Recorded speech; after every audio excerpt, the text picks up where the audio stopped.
Good morning, everyone. It is great to finally be here. I think D-Congress invited me 2 years ago, so it's great to finally be with you to talk about trust, a really big word and something that has become even more important in our lives over the last 2 years.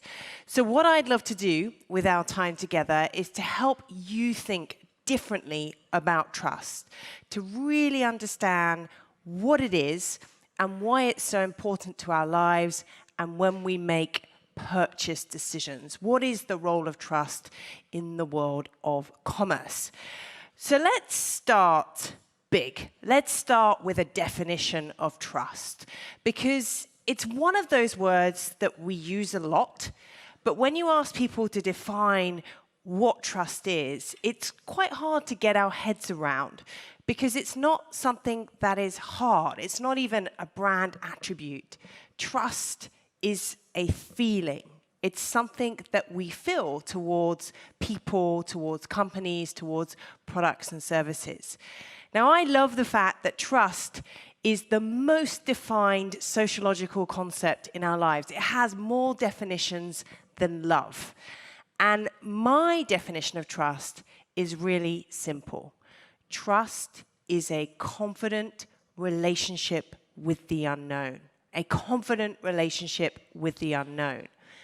And when you start to see trust through this lens, you start to understand why it's the foundation in our lives, why every purchase decision hinges on trust, why trust enables us to give our money, our data, information, try new things, trust products and services when we can't see how they're made. Trust is the very foundation of our lives and the social glue of relationships. And we're really going to dive into how it works and how you earn trust and what makes products, services, and people trustworthy. I thought, though, I'd start with a story because I've been studying trust now for over a decade, and it's always interesting to sort of ask yourself where this fascination came from. And I realized when I was writing Who Can You Trust, that for me, it started really early, that I had an experience when I was a child of giving my trust to the wrong person. So what happened was my mum decided when I was about 5 years old that she wanted to go back to work and that she needed to hire someone to look after my brother and I. So she placed an advert in this magazine called The Lady. Now this was in the early 80s where we didn't have email, we didn't have video conferencing, so she would rely on some written references and a phone call. And I'll never forget the day this woman walked into our lives, and her name was Doreen. And she came into our house, and we were living in London. And what I remember so clearly was that she was wearing a uniform, a navy uniform, and she had a bonnet. And for some reason, she was carrying a tambourine. Now, the reason why she was wearing this uniform was because she worked for this charity called the Salvation Army. And my mum said this was one of the reasons why she hired her, is that she told my mum that she loved helping people.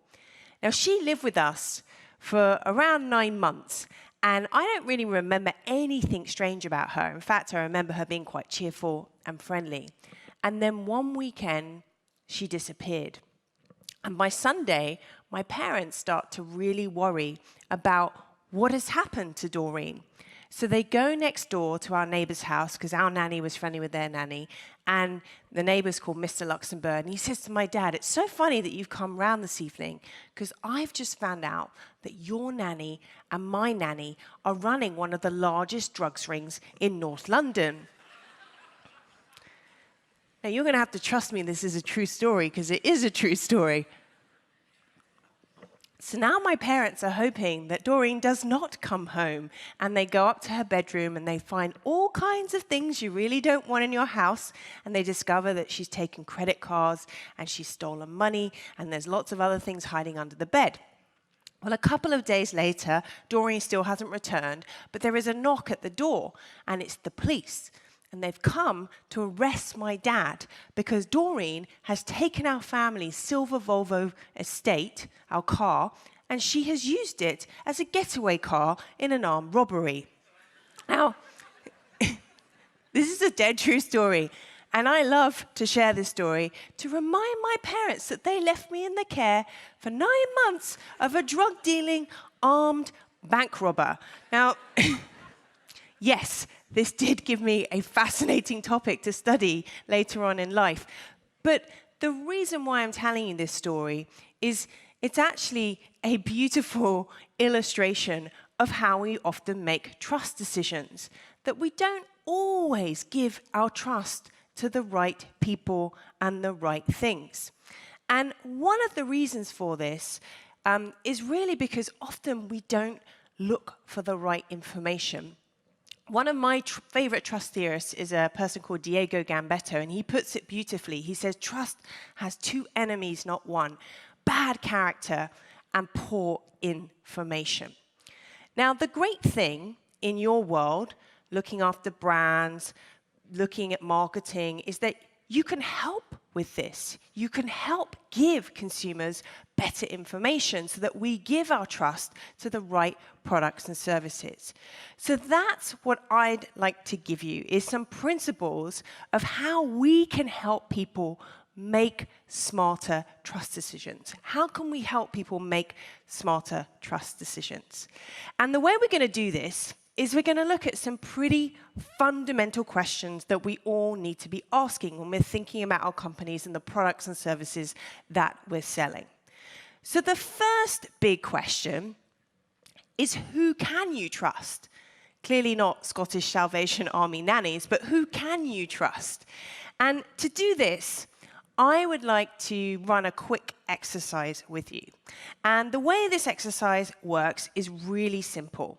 I would like you to pick one of these brands, Amazon, Uber, or Facebook, and I'd like you to pick the brand that you trust the most. Don't overthink it, and I'm going to say them out loud, and for the brand that you trust the most, I'd like you to clap really loudly, okay? So if you trust Amazon the most, clap really loudly now. Great.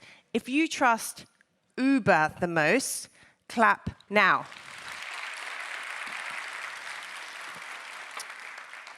We have some Uber fans in the house, clearly. Okay. If you trust Facebook the most, clap now.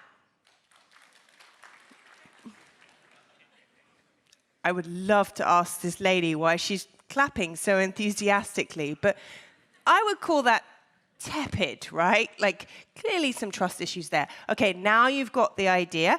We're going to do it in reverse, and we're going to do it with politicians.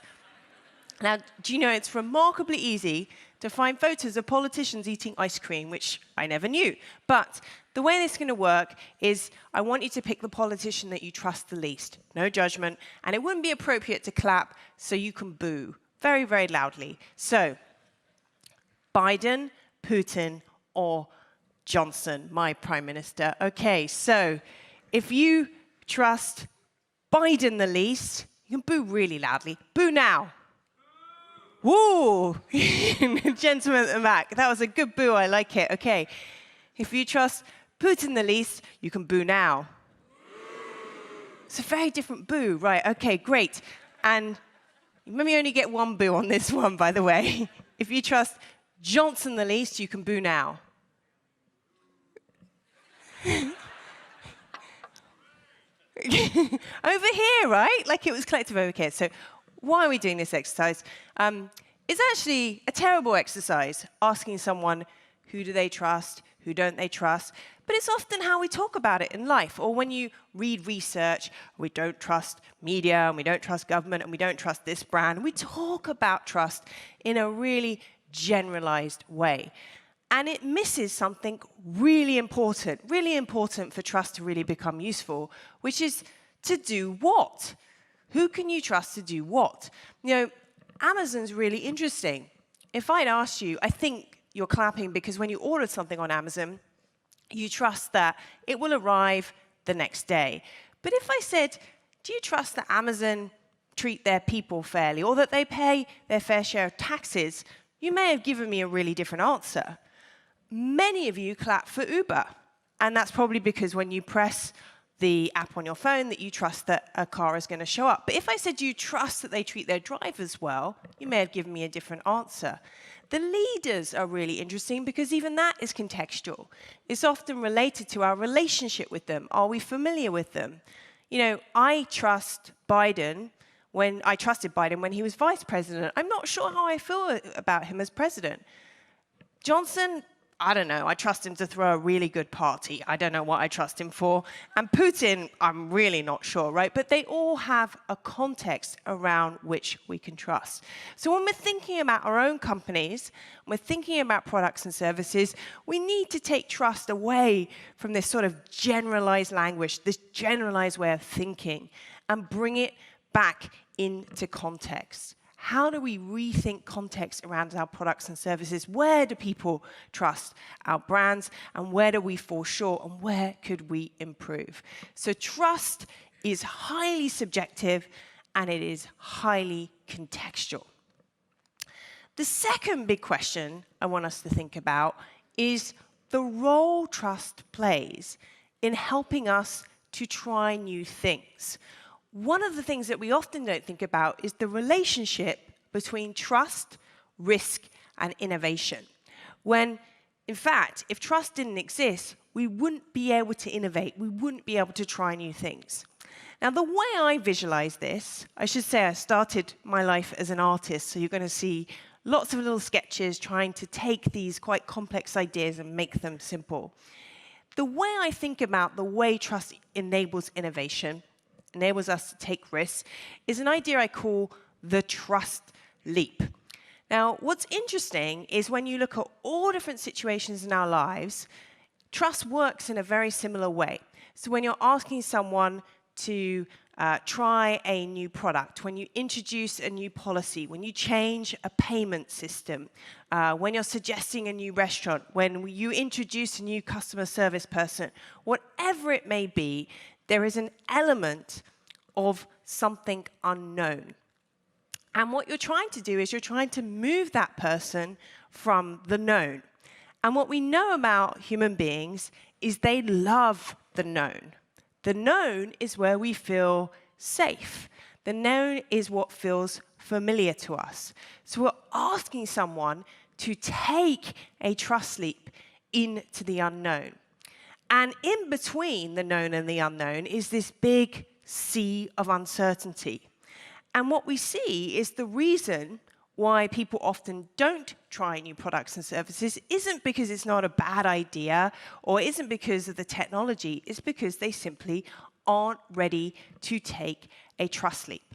So trust leaps, once you see them, you start to notice them everywhere. And they're not new to our lives, but they are being accelerated by technology. Trust leaps happen whenever we ask someone to take a risk, to do something new, or to do something differently. And the interesting thing in the pandemic is in many areas of our lives, trust leaps have been accelerated. So as you're very familiar with, payment mechanisms have been transformed over the last 18 months. In the UK, contactless payments are up 28%. And that is just in the last 12 months, our payment habits have changed. And the interesting question is, will that trust leap ever go back? You know, I went into a shop the other day and I went to try and pay with money, and it was, oh, I don't want your money, right? Like, I only want your phone or I want a card. And that's happened relatively quickly. I got to know the company Kry, which I know came from Sweden, a virtual health company. And I was really amazed when I first went online with the doctor how positive the experience was. I assumed that I wouldn't feel any kind of connection, but in many ways, that experience felt more personal than when I went into a physical office with my doctor at home. And then, of course, we've seen massive trust leaps reinvent industries. My first book was actually on the sharing economy, which I started writing about in 2008. And I remember going to regulators and going to investors. I remember giving a talk to Hilton and saying that this really small company called Airbnb was going to transform the travel industry. And I kid you not, people laughed at me. Trust leaps can change our behaviors and reinvent the way we shop, the way we travel, the way that we pay for things. And this really brings me to a really important point in the role of trust in commerce. That in any organization, in any marketplace, in any business, you have two currencies that are constantly flowing. And these currencies often are at tension. They often pull on one another. You have the currency of money. And of course, money is important. Money enables us to pay for things. Money enables us to transact. But there is another currency that we have to pay equal, if not more, attention to, and that is the currency of trust. And the way I think about it is that money is the currency of transactions, trust is the currency of interactions. And the more you want to interact with people, the more deeply you want to be involved in their lives, the more trust that you need. Every touch point, every interaction with a customer is an opportunity to earn or to undermine trust. Now, I would love for you to experience a little trust leap yourselves so that the next time you ask someone else to take a trust leap, you can think about this experience. And the way we're going to do this is we're going to play a very short game. So what I would like you to do is I'd like you to take out your mobile phones, just take out your phones, and I'd like you just to wave them in the air like this so I can see that you've all got them. I do not believe you if you're pretending you do not have a phone, by the way. So, okay. Now, I'd like you to give your phone, unlock it, by the way, unlock the phone. Right, and now I'd like you to give it to the person sitting next to you. It can be on your left or your right. I know some people are a bit distant, so this gentleman just reached behind. It's not a reason not to play the game. Excuse me. And I'm going to give you, you don't know what I'm going to ask you to do. You're all like playing with each other's phones. You have 30 seconds. It's just 30 seconds of your life, and you can do whatever you want with that person's phone. 30 seconds, okay? 1, 2, 3, off you go, 30 seconds.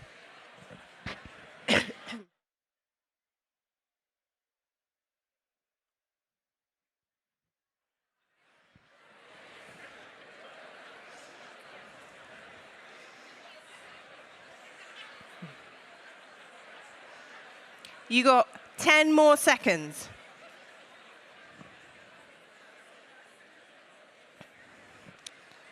Okay.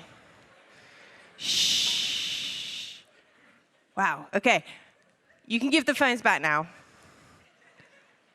Right. Now, some of you, I do not want to know what you found on that person's phone. The lady is laughing away. Okay. Now, what's interesting is I can see all of you, which is wonderful. And some of you, you really didn't want to play, right? So you were like, it's a bit far to give someone a phone, or I'll just keep pretending I don't have a phone, or I'll just sit here and 30 seconds feels like a really long time, okay? And then there was a large group of you that you swapped phones, but it just felt really uncomfortable, right? Like, what am I going to find on that person's phone, right? And then there's a small group of you that I don't know what you were doing, tweeting, Instagramming, sending messages from that phone. You could do a lot, actually, in 30 seconds on that person's phone. And the reason I want you to experience this is because we often ask people to share a lot from their phones without thinking about the trust state that they are in. And trust states are a really powerful way to think about mindsets and behaviors. Those of you who didn't really want to play, and I get it, I wouldn't really want to play that game, are in a low trust state. You don't want to take that risk. You don't want to try something new. And then the people who are sharing messages and going straight into that person's phone, they are in a high trust state. And this is one simple exercise with this room to show you how we respond differently to taking all kinds of risks, particularly risks that involve something really personal and involve sharing some data and information. So this is really important. I've worked with companies and they do really complex market segmentation and user testing, but they rarely ask this question. What trust state is someone in? Because the person who's in a low trust state needs different information and different user experience, different kinds of support for them to take that risk to do something new. The person who's in a high trust state might be already ready to make a purchase. So what trust state is someone in?